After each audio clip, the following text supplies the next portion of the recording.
I've been delivering pizzas for 3 years. I've seen weird stuff. Drunk people, people in costumes. Once a guy who answered the door completely naked. But I'd never gotten an address like the one Ramon handed me at 11:43 p.m. Forest Service Road, 447, mile marker 8. Look for the brick building past the dead pine. That's it? No apartment number? Ramon shrugged. Paid online. $30 tip. Just drop it and go. $30. That's what made me take it. The road into the state forest was darker than I expected. No street lights, just my headlights cutting through walls of pine trees. I passed mile marker 5, then 6, watching the GPS lose signal, bar by bar, until it just showed a blue dot on a blank screen. Mile marker 8 appeared suddenly, almost hidden in overgrowth. I slowed, scanning the tree line, and there it was. Set back about 50 yards, barely visible, a large brick building with broken windows and no lights. I pulled onto what used to be a gravel driveway, now mostly weeds. The building looked abandoned, institutional, like an old ranger station someone had forgotten about. I grabbed the pizza and my phone, using the flashlight to navigate toward the entrance. The silence out here was total. No wind, no crickets, nothing. Just my footsteps and my breathing. The metal door was ajar. Pizza delivery, I called out. Nothing. I pushed the door wider, shining my light into a hallway with peeling paint and concrete floors. The smell hit me, mold and something else. Something sweet and rotten. Hello? Your pizza's here. Footsteps echoed from deep in the building, quick and light. Then they stopped. I can leave it by the door if you want, I said, my voice shakier than I intended. She stepped into my flashlight beam. She was maybe 30, wearing a white dress, dirty and torn. But it was her face that stopped me cold. Her expression was wrong, mouth stretched in something between a smile and a grimace. Like someone had told her to smile, but she'd forgotten how, and she hadn't blinked. Not once. Thank you, she whispered. $18.50, but it says you paid online, so... I paid online. She didn't move toward the pizza, didn't look at it, just stared at me with that horrible, not quite smile. I set the box down on the ground. Okay, well, have a good night. I turned and walked back to my car, forcing myself not to run. I could feel her watching. When I reached my Honda, I looked back. She was standing in the doorway now, perfectly still, silhouetted against my headlights. I got in, started the engine, and backed out faster than I should have. That's when I saw her in my rearview mirror. Running, not jogging, full sprinting, arms pumping, that white dress flowing behind her. Her face was locked in that same expression. She wasn't making any sound. No footfalls, no breathing. Just silent, determined running. I hit the gas. Gravel sprayed everywhere as my tires found pavement. 40 miles per hour, 50, 60. I checked the mirror again. Empty road, just darkness. I forced myself to slow down before I wrapped the car around a tree. My hands were shaking on the wheel. Deep breaths. She's gone. Just some crazy person in the woods, probably high on something. But then my headlights caught something ahead. She was standing in the middle of the road. I slammed the brakes. The car shrieked to a stop, maybe 15 feet from where she stood. She was facing me, head tilted slightly, that smile unchanging. There was no way. I'd been going 60. The building was miles behind me. She took a step forward. I threw the car in reverse, tires squealing, and spun around. Took a side road I didn't recognize. Then another, just trying to put distance between us. When I finally hit the highway, I didn't stop until I reached Ramon's parking lot. I sat there for 20 minutes, checking every mirror, every shadow. Ramon was closing out the register when I walked in. How'd it go? Fine, but I'm not taking forest deliveries anymore. He laughed. What, you get spooked? I didn't answer. I clocked out and drove home, checking my mirrors the entire way. That was 3 weeks ago. I quit 2 days later. Told Ramon I got a better job. He didn't ask questions. But last night, I woke up at 3 a.m. to a sound outside my apartment. Footsteps, quick and light, circling the building. They stopped right outside my door. I grabbed my phone, pulled up the doorbell camera app. She was standing there. Same white dress, same expression, standing perfectly still facing my door. She raised one hand and knocked. 3 times, slow and deliberate. I didn't move, didn't breathe. She knocked again, same rhythm. Then she tilted her head, that same slight tilt, and looked directly at the camera, directly at me watching her. Her mouth moved. I couldn't hear through the door, but I could read her lips. Thank you for the pizza. She turned and walked away, disappearing into the darkness of the parking lot. I called the police. They found nothing. No one in the parking lot, no footprints, no evidence anyone had been there. But when I played back the doorbell footage for them, it was there, clear as day. Her standing at my door, her knocking, her lips moving. Could be someone messing with you, the officer said. Ex-girlfriend, someone you pissed off.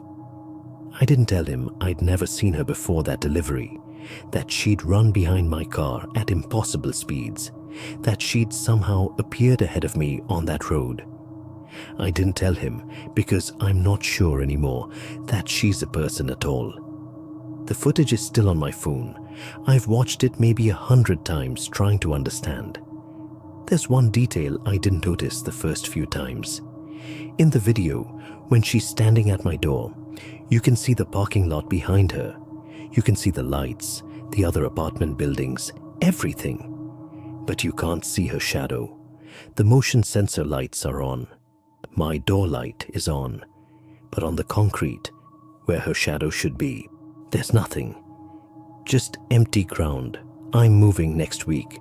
Found a place across town. Different complex entirely. I'm hoping distance will help. That maybe she's tied to that forest, to that building, to that delivery route. But I don't really believe that. Because last night, I got a notification on my phone. A pizza delivery app I haven't opened in weeks. It was an order confirmation. 1 large pizza. Delivery address. My current apartment. Paid online. $30 tip. Special instructions. Thank you for last time. Same driver, please. I deleted the app. Deleted my account. Blocked the number. But I can still hear them sometimes. Late at night. Those footsteps. Quick and light. Circling. Getting closer. The weather report said light snow. They were wrong. I was 2 miles from the Mount Catherine summit when the wind changed direction and the world turned white. I'm experienced enough to know when to retreat. This wasn't retreat weather. This was find shelter now weather. Tyler had mentioned a hunting cabin on the eastern slope last season. Old place, he'd said. Probably hasn't been used in years, but it's solid. I pushed forward using my compass, each step harder than the last. My exposed skin went numb. My GPS was useless, signal lost somewhere in the storm. Then I saw it, materializing from the white like a ghost. A small log cabin, snow-covered but intact. The door wasn't locked. I practically fell inside, slamming it shut against the howling wind. The silence that followed felt wrong, too complete. I stood there breathing hard, snow melting off my jacket onto wooden floors. It was a single room, fireplace on the far wall, rough table with 2 chairs, A cot in the corner with a deteriorating blanket. No electricity, but there were candles on the mantel and matches in a tin. I got a fire going. As warmth spread and light filled the space, I could see more details. Cobwebs, dust on everything, a calendar on the wall from 2022. That's when I noticed the smell. Faint but present. Organic. Wrong. I pulled out my phone. No signal, but at least the battery was good. I'd wait out the storm. I'd done it before. I walked the perimeter of the small room, trying to locate the smell source. It got stronger as I moved toward the back corner, opposite the fireplace. That's when I saw him. He was standing in the darkest part of the room, so still I'd mistaken him for a shadow or a coat rack. But no, it was a man, tall, wearing a red flannel shirt and jeans. His skin was the color of old newspaper. Jesus! I jumped back, my heart exploding. I didn't see you there. You okay? He didn't move, didn't blink, didn't breathe. I took a cautious step closer, already knowing something was deeply wrong. People don't stand that still. That smell. It was coming from him. His eyes were open but glazed, staring at nothing. His mouth slightly parted. His skin wasn't just pale. It was waxy, translucent in places, with dark mottling on his hands. He was dead, but he was standing up. I pulled out my phone, hands shaking, and turned on the flashlight. The beam revealed everything in sharp, horrible detail. The gray tint to his skin, the sunken quality of his face, the dried, filmy eyes. I circled around carefully, giving him wide berth. Behind him was a crude wooden frame, boards nailed together and braced against the wall. Wires and rope, mostly hidden by his clothes, held the body upright in a standing position. Someone had built a structure to keep him on his feet. Someone had posed him here like furniture. My stomach turned.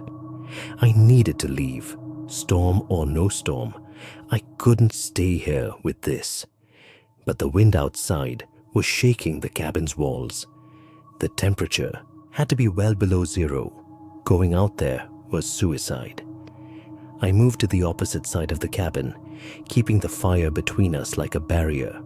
I sat with my back against the wall, eyes locked on that figure in the shadows. Who was he? How long had he been here? And who would do this, prop up a corpse and leave it standing in an abandoned cabin? Hours crawled by. I fed the fire with wood from a pile near the hearth, trying not to think about who had chopped it. The storm continued to rage. I couldn't sleep. Every time I glanced at that corner, he was still there, unchanging. Around 3 a.m. my phone buzzed. 1 bar of signal, flickering. I quickly typed to Tyler. Found cabin on East Slope. Call ranger station. There's a body here. The message sat there, trying to send. Then it went through. The signal dropped again immediately. I waited, watching the dead man in the corner, watching the fire, watching shadows dance on the walls. That's when I noticed something that made my blood freeze. His head had moved, just slightly, maybe an inch, but it had definitely shifted. He was facing more toward me now than before. Those dead eyes seemed to be looking in my direction. I told myself it was the firelight playing tricks. Or maybe the support structure had settled. Dead bodies don't move. They can't. But I didn't take my eyes off him for the rest of the night. When gray dawn light finally filtered through the small window, I could see him more clearly. He hadn't moved again. At least, I didn't think so. But there was something in his posture now, the angle of his shoulders, the tilt of his head, that seemed different, more attentive, like he'd been listening to me all night. The storm had weakened enough to risk leaving. I grabbed my pack, never turning my back on that corner, and pushed out into the cold. The ranger station found me 2 miles down the mountain, hypothermic but conscious. They wrapped me in blankets and drove me to the hospital. The ranger who interviewed me had a strange expression on his face. "We found the cabin," he said carefully. "We found the frame you described, in the corner, exactly where you said. And the body?" He shook his head. "There was no body. The frame was empty." "That's impossible." He was right there. Someone had wired him up to keep him standing. The wires were there, the rope, all the support structure, but no body. No remains, nothing. "Then where?" "We did some checking," he interrupted. "A hunter named Michael went missing in that area 2 years ago. His family's been searching ever since." He showed me a photo on his phone. The man was alive in the picture, smiling at the camera, wearing a red flannel shirt. I recognized him immediately. That's him. That's who was in the cabin. The ranger put his phone away. "If he died 2 years ago and his body was there like you said, it should have still been there when we arrived 6 hours later. Bodies don't walk away." He paused, choosing his words carefully. "There's something else. The support frame. It wasn't built to hold a body upright. It was built wrong for that. The angles were off. The weight distribution wouldn't work." "Then what was it built for?" "The way it was constructed, with the wires positioned like that. It looked more like something built to help a person stand, like a brace. Like something someone would use if they couldn't stand on their own anymore, but wanted to stay upright." I stared at him. "You're saying he built it himself?" "I'm not saying anything. I'm just telling you what we found. They kept me overnight for observation. Mild hypothermia, they said. I was lucky. But that night in the hospital, I woke up to that smell. That sweet, rotten smell from the cabin. And in the corner of my hospital room, in the darkness beyond the medical equipment, I saw a shape. Tall. Still. Watching. When the nurse came in to check my vitals, I asked her to turn on all the lights. The corner was empty, but the smell lingered. It's been 2 months. I haven't been hiking since. Haven't been anywhere alone since. Because 3 weeks ago, I got a message on my phone from Tyler. Did you hear? They found that missing hunter, Michael. They found his body. My hands were shaking as I typed back. Where? In a cabin on Mount Catherine's eastern slope. He'd been dead for years. But here's the weird part. He was standing up. They found this frame he'd built, wires and rope holding him upright. Medical examiner thinks he got injured, couldn't walk, but built the frame to keep himself on his feet. Like he was waiting for someone to find him. When did they find him? Yesterday. Rangers did a routine check of the old cabins before winter. I stared at my phone. I'd been in that cabin 2 months ago. The rangers searched it 6 hours after I left. They found nothing. But now, weeks later, the body was there again, standing in the corner, waiting. I haven't replied to Tyler's message. I don't know what to say, because if the body wasn't there when the rangers searched, but appeared weeks later, then what was standing in that corner when I was there? What was I sharing that cabin with during the storm? And why do I still smell it sometimes, late at night, in the corner of my bedroom? Why do I wake up feeling like something is standing there in the darkness, watching me, waiting, standing perfectly still? Mom's Alzheimer's has been getting worse. She's been living with us for 6 months now. Me, Dad, and her, in our split-level house. Most nights, she sleeps fine, but sometimes she wakes up confused and wanders, looking for her classroom, her parents, places that don't exist anymore. So when I woke up at 2:14 a.m. to footsteps in the hallway upstairs, I wasn't surprised, just tired. I live in the basement bedroom. Mom and Dad's room is on the main floor, at the top of the stairs. The footsteps were slow, shuffling, that particular gait I'd learned to recognize. I heard a door open, close, then the footsteps again, moving toward the stairs. I threw off my covers and opened my bedroom door. The hallway light was off upstairs, everything dark. "Mom?" I called softly. "It's Oliver. You okay?" The footsteps stopped. "Mom?" "Come on back to bed." No response. I started up the stairs, feeling for the light switch. That's when I heard Dad's voice from the bedroom, muffled but clear. "Oliver, that you?" "Yeah, Dad. Mom's wandering again. I've got it." A pause then.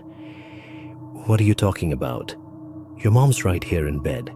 She hasn't moved all night." My hand found the light switch, but I didn't flip it yet. "Dad, I can hear someone up here." "Sophia? Honey, you awake?" Movement in their bedroom. Dad's voice was clearer now, confused. "She's out cold, Oliver. Been sleeping since 10. "Then who?" A floorboard creaked at the top of the stairs, right where the stairs met the hallway. I flipped the switch. The hallway flooded with light. Empty. But the feeling of being watched was overwhelming. That primitive animal sense that you're not alone. Dad's door opened, and he stepped out in his pajamas, squinting. "What's going on? Bad dream?" I heard footsteps, walking around up here. He glanced back into the bedroom. "She hasn't moved. Look, you probably..." We both heard it. A soft, dragging sound, fabric across the floor, coming from the hallway that led to the bathroom and spare room. Dad's expression changed. He heard it too. "Stay here," he said, grabbing the baseball bat from the linen closet. "Dad, maybe we should..." "And tell them what?" "We heard a noise," but his grip on the bat was tight. He disappeared around the corner. I heard him checking the bathroom, the spare room, opening doors and closets. "Nothing," he called back. "Windows are locked.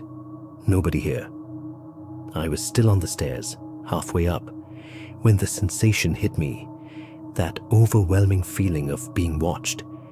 Not from where Dad was, from above, from the top of the stairs. I looked up slowly. At first, nothing. Just the top step, the corner where the hallway began.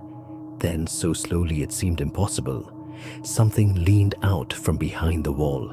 A head, just the head, peering down at me. It had my mother's face. The features were right, her gray hair, her nose, the shape of her face, but everything else was wrong. The expression was twisted into something that might have been a smile, but looked more like pain.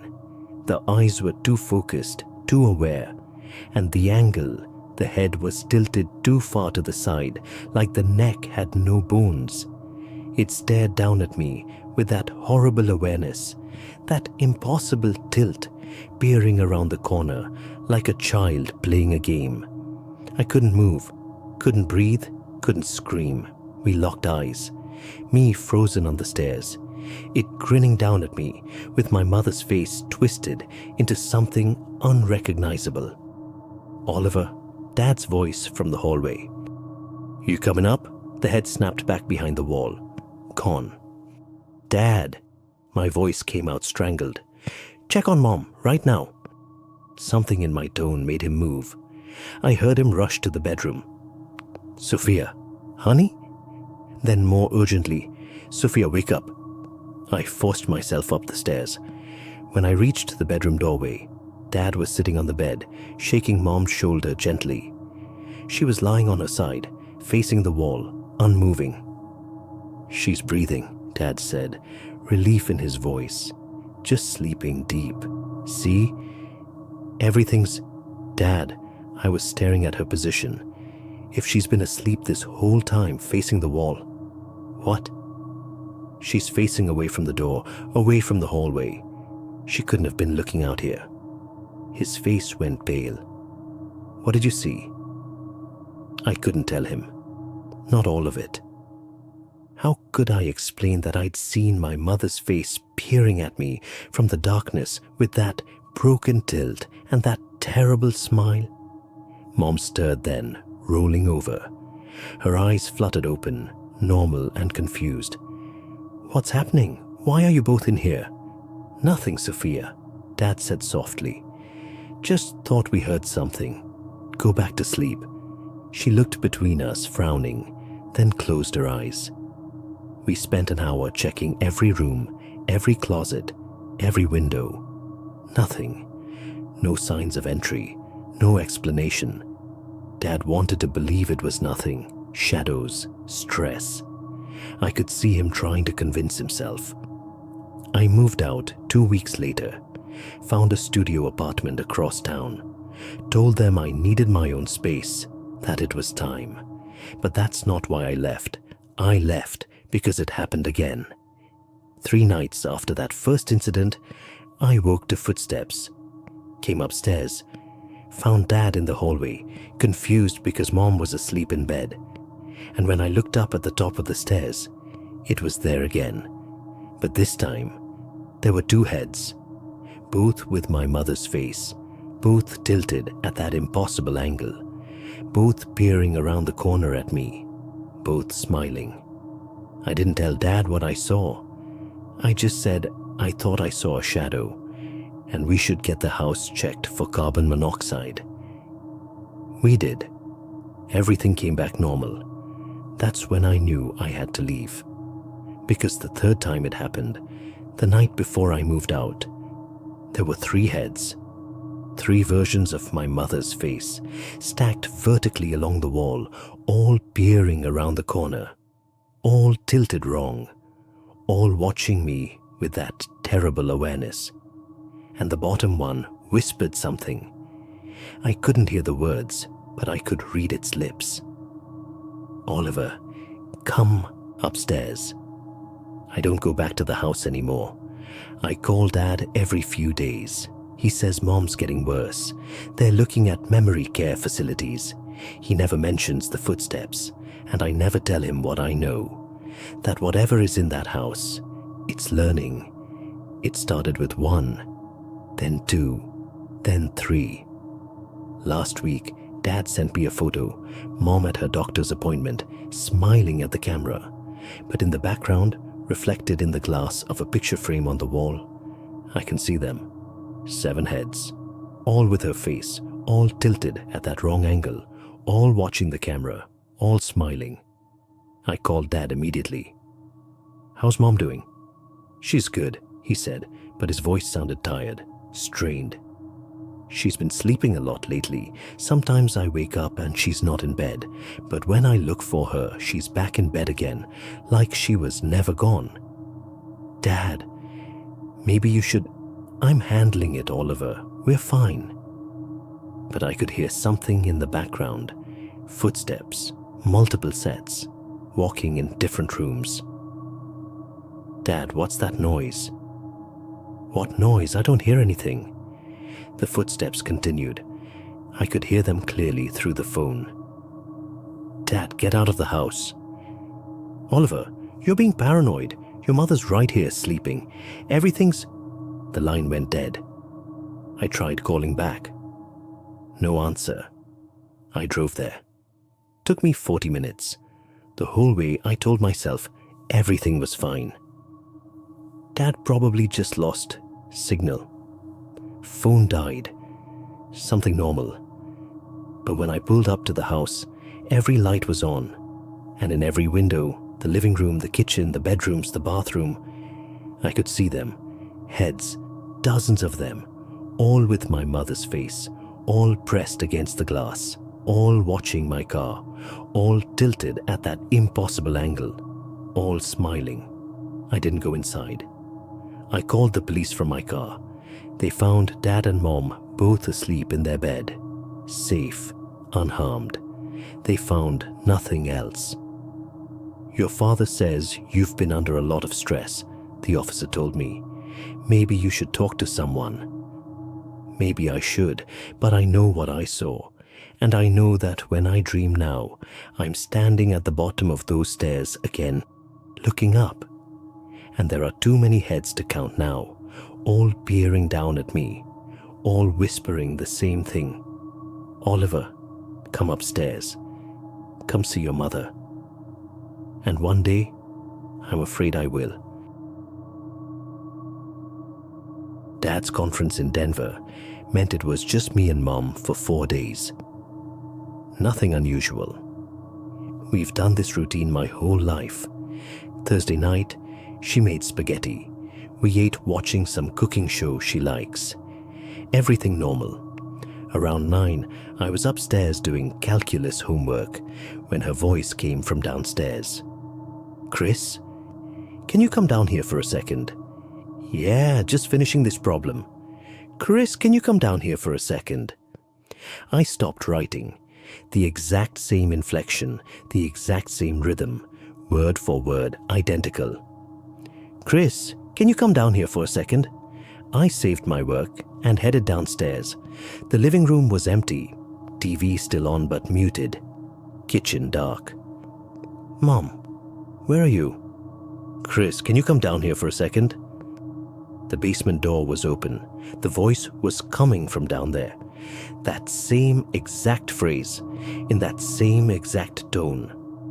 I walked to the doorway. Mom, why are you in the basement? Chris, can you come down here for a second? The lights were off. Just darkness and that concrete basement smell. Something felt wrong. I flipped the light switch. Fluorescent bulbs flickered on, illuminating the stairs, the storage boxes, the old furniture we kept meaning to donate. I couldn't see her from the top. Mom, what do you need? Chris, can you come down here for a second? My hand tightened on the railing. Same words, same tone, same breath pattern, exactly identical. I pulled out my phone and called her cell. It rang in the kitchen behind me. I could hear it clearly. Chris, can you come down here for a second? The voice continued from the basement. I started down the stairs slowly. Mom, are you okay? Chris, can you come down here for a second? The basement was one open space with support pillars and storage areas. The furnace hummed in the corner, shadows everywhere despite the lights. Where are you? Chris, can you come down here for a second? The voice came from behind the furnace, the darkest corner. But something was very wrong now. I'd heard it 7 times, each time exactly identical. Not similar, identical. Like an audio file on loop. Mom, you're scaring me. Chris, can you come down here for a second? I backed toward the stairs. That's when I heard a different sound from upstairs. The TV volume came back on. The cooking show playing. Then Mom's voice, natural and normal. Chris, want some ice cream? Every hair on my body stood up. Chris, can you come down here for a second? The voice from the basement corner, still exactly the same. Chris, Mom's real voice from upstairs. You okay, honey? I ran up those stairs faster than I've ever moved, burst into the living room. Mom was sitting on the couch, remote in hand, looking at me with concern. Whoa, what's wrong? I stared at her, breathing hard. You were in the basement. You kept calling me. What? No, I've been watching TV since we cleaned up dinner. I haven't moved. She paused. Why would I be in the basement? You kept saying my name, asking me to come down there. Her face changed. Chris, I didn't say anything. I've been sitting here for 20 minutes. From behind me, the open basement door. Chris, can you come down here for a second? Mom heard it. I watched the color drain from her face. She stood slowly, staring past me. What the hell is that? Chris, can you come down here for a second? It was her voice, exactly her voice. she could hear it too. "We need to close that door," she said, but neither of us moved. "Chris, can you come down here for a second?" Mom grabbed her phone, hands shaking. "I'm calling 911. She dialed, tried to explain. "Someone's in our house, in our basement. Please send someone." The voice continued. Every 30 seconds or so, same words, same tone, never changing. "Chris, can you come down here for a second?" We waited outside on the front porch until police arrived. The whole time, we could hear it through the door. That voice calling me. 2 officers searched the basement thoroughly. They found nothing, no one hiding, no device, no explanation. "Could be a prank," one officer suggested. "Bluetooth speaker hidden somewhere." They didn't find any speaker. After they left, Mom and I sat in the living room. The basement door was closed now, a chair wedged under the handle. "Pack a bag," Mom said. "We're getting a hotel." We were almost out the door when we heard it again, muffled through the closed basement door. "Chris, can you come down here for a second?"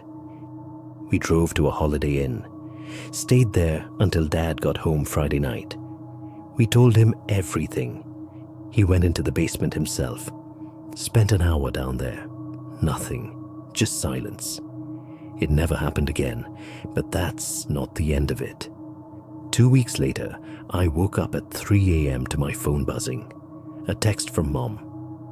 "Can you come down here for a second?" I stared at it. Mom's room was upstairs. Why would she text instead of just calling me? Another text. "Can you come down here for a second?" Identical. Word for word the same. I called her. No answer. I went upstairs, knocked on my parents' door. Dad answered, half asleep. "What's wrong?" "Is Mom okay?" He turned to look at the bed. Mom was sleeping, phone on the nightstand, charging, screen dark. "She's fine, why?" I showed him the texts. He picked up her phone. No messages sent, no record of the texts I'd received, but they were on my phone, clear as day, from her number. As we stood there, my phone buzzed again. "Can you come down here for a second?" Dad saw it too this time. "That's not possible," he whispered. My phone buzzed repeatedly. Same message, over and over. "Can you come down here for a second? Can you come down here for a second? Can you come down here for a second?" Mom woke up from the commotion. She hadn't sent anything. Her phone showed no activity. Dad changed our phone numbers the next day. Mom got a new number too. For a month, nothing happened. Then last week, I was at college, in my dorm room. My roommate was at class. I was alone. My laptop chimed. Email notification. From Mom's old email address, the one she hasn't used in years. Subject line: "Can you come down here for a second?" I didn't open it. The laptop chimed again. Another email, same subject. Then again and again, my inbox flooded, hundreds of emails, all the same subject line. I shut the laptop, unplugged it. My phone started buzzing, text after text from unknown numbers. "Can you come down here for a second? Can you come down here for a second? Can you come down here for a second?" I turned off my phone, sat in silence. That's when I heard it. From the floor vent, the one connected to the basement of my dorm building. Muffled, distant, but definitely there. "Chris, can you come down here for a second?"